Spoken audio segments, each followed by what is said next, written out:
Which job is a lot less fun than most people expect?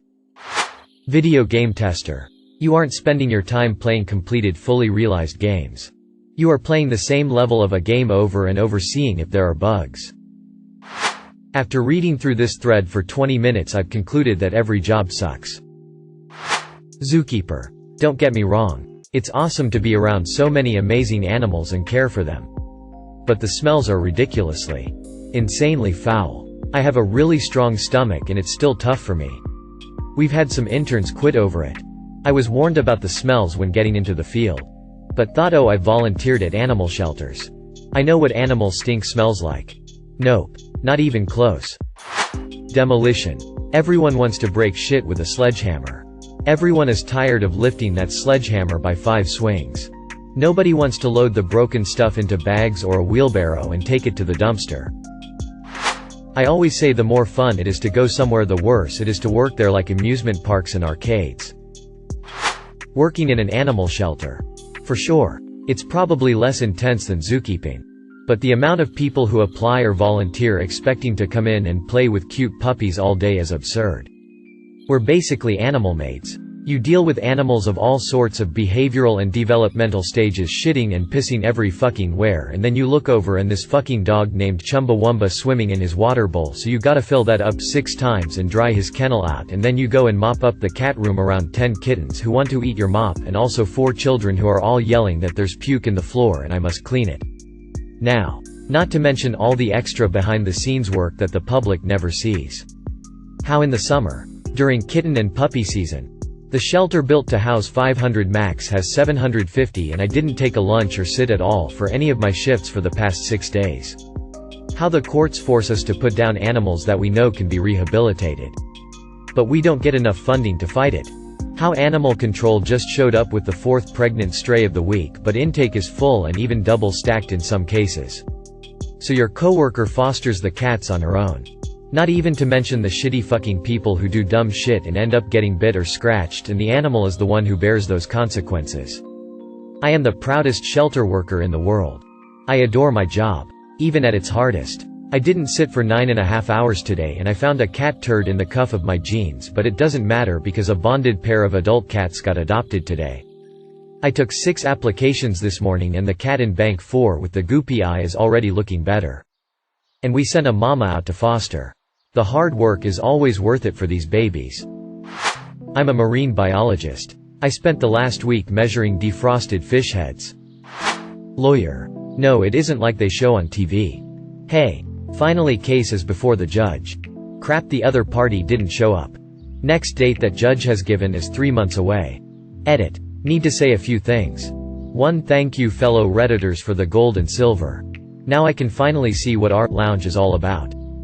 Now, little bit about me. I am from India and have moved on from litigation to academia. Personally, it was the right decision for me, as now I am way less stressed and can work on things that intellectually stimulate me. Having said that, I need to clarify that law is still a very rewarding profession. There is something in it for everyone. For those who want to change the world as well as for those who want to make money. It just demands too much of your time, plus the results of all your efforts are not immediate, and that can get stressful. Also, yes, that song Don't Be a Lawyer by Crazy Ex-Girlfriend is pretty spot on. I have seen this question before, and then it was Zookeeper at the top comment too. Nice. Anyways, there's this making of Frozen 2 mini docu. Most animators work weeks for a minute of animation of one character. If not less. At one point they decided to leave out a piece that one person had solely been working on. Must be crappy to be part of the credits without being able to say this is my part. Baker. Coming into work at 3/4 am so you can have a 6 am baked goods is miserable. Working in a music store, musical instruments. Your days are spent listening to 50 different people play 50 different riffs poorly simultaneously. As if they're all putting on their own concert. Lifeguarding. Everyone expects Baywatch. Act. Saving lives all the time. But it's usually just sitting there blowing your whistle telling little shits to stop fucking around. Being a character performer at Disney. Don't get me wrong. There are some amazing perks and truly magical moments. I know I'm super lucky and tons of people would love to be in my shoes. But the day-to-day work is exhausting in ways I never thought possible. Guests are ridiculously abusive. I've had things said and done to me I never would have imagined. The company isn't always great, it highly depends on your leadership. And there's so much focus on your body and face, good and bad, that it can be incredibly depressing and difficult emotionally. Plus, you have to accept that there's very little upward mobility. Most people grow out of it, and it's rough to know that one day you'll get too old, or too fat, and you will have to start all over in a new career field. So you constantly are thinking either 1. What you're going to do when you leave. 2. How you're going to keep yourself there. I personally knew it would be temporary. And I now only work there seasonally while I have a normal career. But Disney has a way of sucking you in. Edit.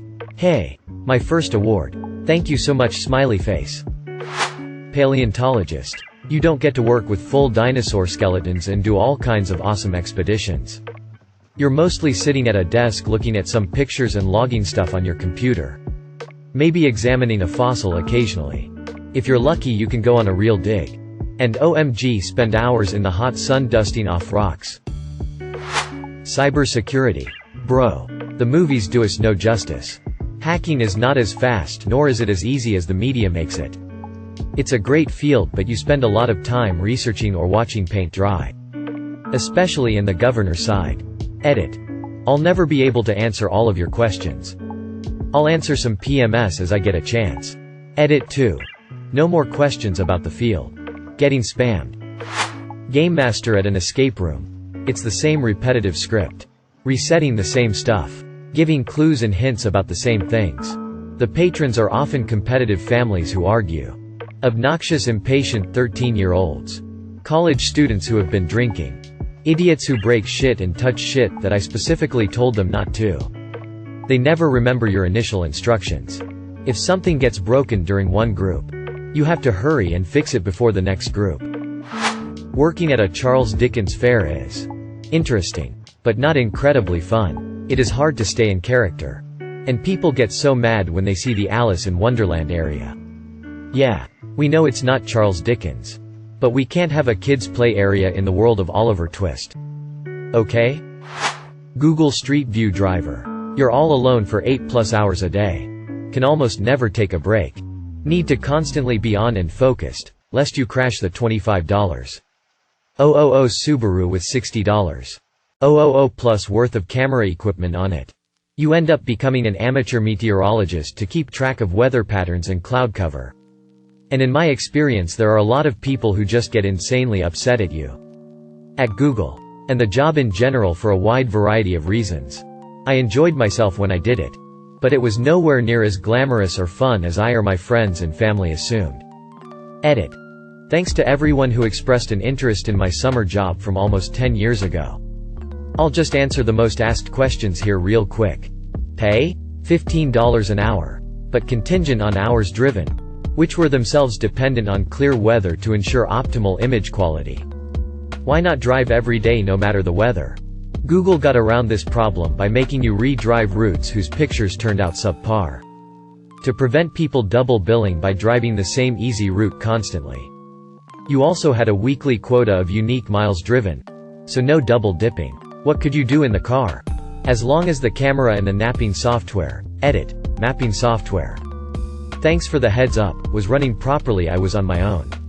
I listened to music, the news, and lots of books on tape. I could stop for short bathroom breaks whenever I felt like it. And had an hour guaranteed for lunch whenever I wanted to take it. Which usually amounted to eating in the car on the side of some lonely rural road 90% of the time. Who would ever think this was fun or glamorous? All I can say is, back in 2012 most people I talked to were pretty excited. Myself included. About getting the chance to do any work with Google. Let alone this cool new project that would let you see what any place on Earth looked like at street level from the comfort of home. This was the era of Google Plus being a potentially exciting new thing. Of Google Glass being the future of tech. And overall it was a different time. That's why everyone I knew thought this was a cool gig. Video game testing. I've been working in the game industry for 6 years now. And teaching for 2. Testing video games is thought to be just, oh, you just play games all day? Lolololol, but it's actually very specific and arduous. First of all, there are a bunch of testing methodologies such as load, soak testing, white room testing, version testing to name a few. But the most common one is functionality testing. Functionality testing is so if I walk into that corner with the shotgun in my inventory, I can clip through the wall. But if I have my M16 in my inventory, I don't clip through. Being a writer, I always thought it was my absolute dream job. But the only job I could get after college was working in a content mill as a blog writer. I used to work 70-hour weeks staring at the computer in a basement of an old bank writing bullshit articles about the dangers of mold, fence cleaning, and why you need a commercial awning, and the dream turned into a nightmare. While I still write occasionally, I am now working as a communications person, so it is a bit less heavy. Bar bouncer. Hours of tension and boredom interrupted by moments of adrenaline-fueled fear for your life. Then some asshole pukes cheap booze on your shoes. Edit. I was 19 when I started. And I thought I would be getting paid to meet lots of girls and listen to live music. Which I did. I also had knives pulled on me. Endured threats on my life. Got my nose broken, not even in a fight, and stood around and did nothing most of the time. You don't get to relax, though, because you're constantly looking for trouble. Awful job. Worked at Dr. John's, an adult shop, from midnight to 8 a.m. We had a lot of fun customers but a lot of total creeps. Plus the management were all crazy. Edit. A few quick stories. I was 18F, 5 feet with red hair. Had a creepy guy stare at me from behind the racks for a while, so I got uncomfortable and went to the back room. The security guard radios me when the guy wants to check out. He bought all barely legal and redhead fetish videos. About 45 minutes later the phone rings and I answer. No one replied, so I asked if anyone was there. Can you hear me? That sort of thing. Hang up. Phone rings again. Same thing. That's when I learned that customers would call just to hear your voice. I had a 19F come in and say that she was a preacher's daughter, and I ended up walking her through the store explaining things. She was a lot of fun and spent most of the time blushing. An older man bought a blow-up sheep with noisemaker and a gallon of lube with pump as a gag gift for a friend. I don't know that many people who would spend over $200 on a gag gift. Working the night shift, we got a ton of drunk people who were usually harmless. We were also about 10 miles from a nasty strip club, so we got a lot of their employees looking for outfits or shoes. Sometimes they would come in with random men and the men would spend a lot of money on them. The assistant manager got caught changing the prices on items she wanted to buy and then taking her 50% employee discount on top of it. She spent like $300 or something in one day and walked out with what should have been $1,000 in merchandise. The security guard on duty that day got fired. They pressed charges on the assistant manager for theft. A month later the manager got charged with tampering with a witness because she tried to get the security guard to say stuff that wasn't true. The owner said the employees were supposed to refuse service to anyone who was gay or transgender. We never did. Owner would get drunk and log into our online camera system and mess with cameras so security guards couldn't watch the sales floor. I write adult fanfiction as a side hustle. After a certain point it's just like writing a paper. Except you have to keep thinking of different synonyms for a penis. I do closed captioning. While I joke that yes, I get paid to watch TV, it's actually very tedious. And if you don't actually enjoy the programming, you're being forced to watch something you don't care for. Or worse, if it's something I do enjoy like a long-form drama. We usually chop those up into 15-minute increments and split between everyone, so I only see chunks and not always even in order. It actually ruins the show for me. Edit. Wow. For a thread about my job not being fun. Did not expect the response for interested parties. To summarize the questions. Anyone who knows proper grammar and spelling can pretty much work the technical side of closed captioning. For live writing you have to be a stenographer, which you need to train for with an associate's degree. If you're looking to do side transcription work, I'd recommend ordering a foot pedal online and looking into freelance sites such as Reverend and Upwork. Accountant. Everyone thinks it's all fun and number crunching. But the constant stream of women throwing their panties and wanting to bear your children is honestly exhausting. Acting. All the ones we see on TV and movies are the 0.0001% of incredibly lucky and talented people who manage to thrive in a hostile and overcrowded industry. And even when you are working, The actual job itself is 99% sitting on apple crate in hot makeup waiting for some grips to move a lighting fixture. Then you say 3 lines over and over again for an hour. And then you rap. Seeing all this makes me feel like I don't want to have a job, but instead live off fish. As in catching and eating. It's my favorite thing to do. Not the job of a fisherman. Park ranger. Don't get me wrong. I loved it. But a lot of days it was less talk about cool animals while wearing your ranger hat and more the toilets are overflowing again. Go clean the septic tank filter and stir the tank with a shovel. With a little bit of hay there's a methed out guy down by the bridge. Can you convince him to leave without killing anyone? All for the low price of $26,000 per year with a college degree. Edit so more people will see this. I hate the idea that this comment might dissuade anybody from becoming a park ranger. These jobs are so varied. And I just happen to work for an underfunded agency with too few staff. Honestly, I still loved this job and would have kept doing it forever if a higher-paying outdoor environmental job hadn't pretty much fallen into my lap. Being a park ranger taught me so much. And most importantly, I got trained as a wildland firefighter. Which is still my favorite part of my job. If you've always dreamed of being a park ranger, please go for it. Toys R Us. Not around anymore, but I'm sure this applies to other toy stores. Though few that they are.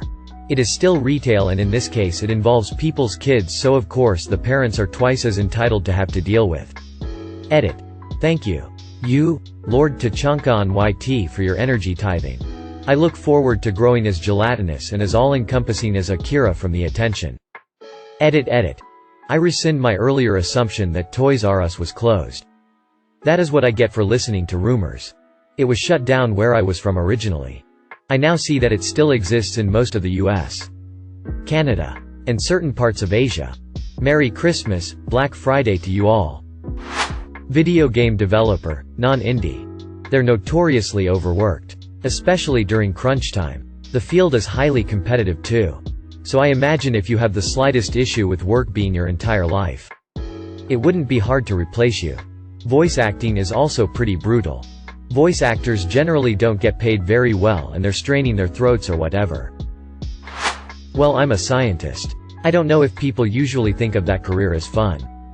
But I think people think it's a lot more, eureka. And a lot less, this data has to be manually processed for 600 hours before I can analyze it. Being a chef. All the flair and awesomeness they show on Vice and Netflix is far from what actually happens in the industry. It's not all fancy plates and tattooed, cool-haired guys doing their thing. It's a drug-infested, law-breaking work environment that only benefits the owners of a restaurant. Edit. Thank you for the love and good reads, people. I have some insane stories I'll share someday. For those asking, I am a sous chef at Michelin-level restaurants nowadays. Not a chef de cuisine yet. Edit 2. You guys are insane. I once had a server approach my table and asked where I work because he noticed the scars on my arm. #strong. Librarian. It's not all books and being quiet. There are also spreadsheets. Flight attendant. 1. You are on call, on reserve, forever. Have a terrible schedule. Have no life. And make no money for 5 to 10 years. 2. While you work for peanuts. You can't afford to use your flight benefits in any substantial way. 3. Then, when you finally get a chance to use your benefits for a trip, you have to fly standby, which means you aren't guaranteed to get on the flight you want. 4. Then, if you do make it out of town, you better have like a week off so you can make damn sure you're back in your base city in time for your next work shift. 5. Did I mention there is an act of U.S. legislation, Railway Labor Act, that allows airlines to exploit so you don't get paid for certain work hours that you actually need to be working? For example, FAs don't get paid for boarding. Or any time the plane is at the gate. Worst job ever. Edit. Typos and clarity. Working in a flower shop. It's just like any other retail job. But people constantly tell you how fun your job must be. Also, helping grieving families chose funeral flowers is not fun. Managing a dog hotel. Breaking up dog fights. Dogs shitting in the lobby and the occasional awful owners. Edit. Thanks for all the upvotes. Sad, my most popular comment is about my job, lol. Being an extra in a movie. Now, it can be super fun, I especially love historical and post-apocalyptic, sci-fi, fantasy-type stuff. But a typical day on set wasn't what I thought it'd be when I started doing it. Often we have to get up at 3 or 4 in the morning to get to holding. And if you're a minute late to check in, sometimes they'll kick you out. Then we sit around in holding with sometimes hundreds of other extras. And we're usually sitting there for a good 3 or 4 hours before they start telling us to get ready to film. During this time we go through long wardrobe, hair and makeup lines where they reuse clothes, unless you bring them yourself. Brushes and makeup without washing them. When we finally get to film, it's often the same mundane motions over and over, exceptions of course. And those are always fun. Then we either get shuffled around or go back to holding. Several more hours pass. We go film again. Hungry? You get lunch 6 hours after your call time. And a usually meager supply of snacks. In between takes it's more standing around. Often in heat or rain, or we all get shuffled into cramped spaces to wait. Days on set are often more than 12 hours. And I know someone who had to be on set for 26 hours straight. They can legally hold you there until they declared filming is done. So don't make plans for the next day. Not to mention that you rarely see yourself in the final cut. I'm not trying to bash other background actors or the film industry, because I've met lots of awesome people and gotten to do some pretty cool things. For example, interacting with main actors in scenes. Running around in the woods with fake guns or being a zombie. But when I did my first job as a teen, I definitely thought it would be a lot different. ETA. Like others mentioned, I'm not part of the SAG union. And extras who are do indeed get treated better, more perks. Also, it may be different in Hollywood. I've only worked in Georgia. I've also been a stand-in. And I like that a lot better, because you're treated as the crew rather than, well, as extra. Thank you for watching. If you enjoyed this video, don't forget to drop a like. If you would like to see more content like this in the future, subscribe and turn on notifications to be notified about future videos. Now check out one of these interesting videos.